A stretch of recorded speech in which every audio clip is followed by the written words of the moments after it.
Lake Eola is one of the most popular parks in Orlando today. Each Sunday, the residents gather to enjoy the simple pleasures of their local farmers market.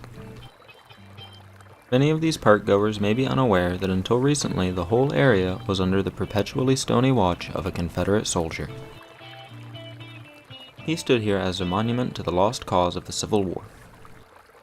It was in 2017 that cities across the nation first began removing Confederate monuments from places of public view.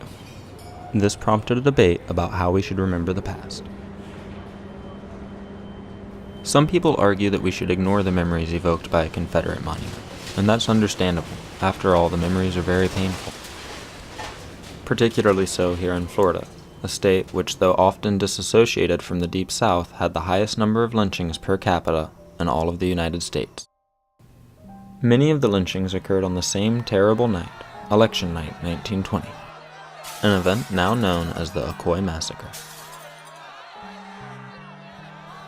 The event began when a prosperous black landowner named Moses Norman attempted to exercise his right to vote.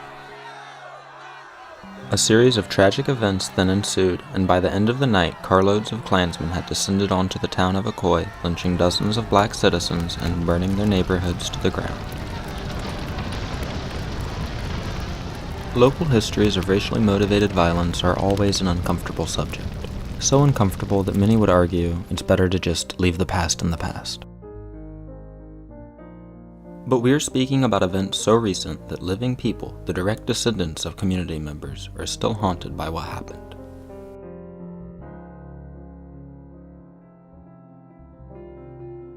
One local group, the Truth and Justice Project, believes that only through acknowledging past injustice can we move forward as a community and heal.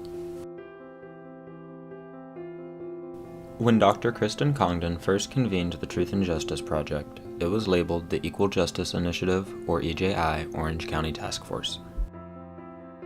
Early on, this name helped the group to expand by providing connection to a larger and more recognizable national organization. However, as TJP continued to grow, it attracted more and more partnerships across Orlando, including the Peace and Justice Institute, the Hannibal Square Heritage Center, and the Orlando Bridge the Gap Coalition. These partnerships helped TJP reach the community through events like talks at the Peace and Justice Institute, exhibitions at the Orange County Regional History Center, and even soil collection ceremonies in honor of victims of the Ocoee Massacre. All of these outreach strategies helped TJP to lay the groundwork for future initiatives. For example, one of TJP's unique goals was to organize a grave marker ceremony in honor of July Perry, a victim of the Ocoee Massacre who died for his right to vote. But beyond this marker, the Truth and Justice Project wants to see more monuments placed throughout the city to honor heroes like Perry. Just imagine something like this proposed statue to honor Perry's sacrifice standing in the middle of Lake Eola. After all, isn't this the sort of sacrifice that we want to be honoring in our most visible public spaces? Perry died fighting for his right to vote, not to keep someone else from getting that right. By displaying the July Perry marker to the public, the community has taken a stand, demonstrating to everyone that histories of racial violence will no longer be swept under the rug, but instead will be confronted and overcome. With time, we can only hope that our community will continue to make this statement more boldly and more publicly, helping all of Orlando to grow beyond this painful past.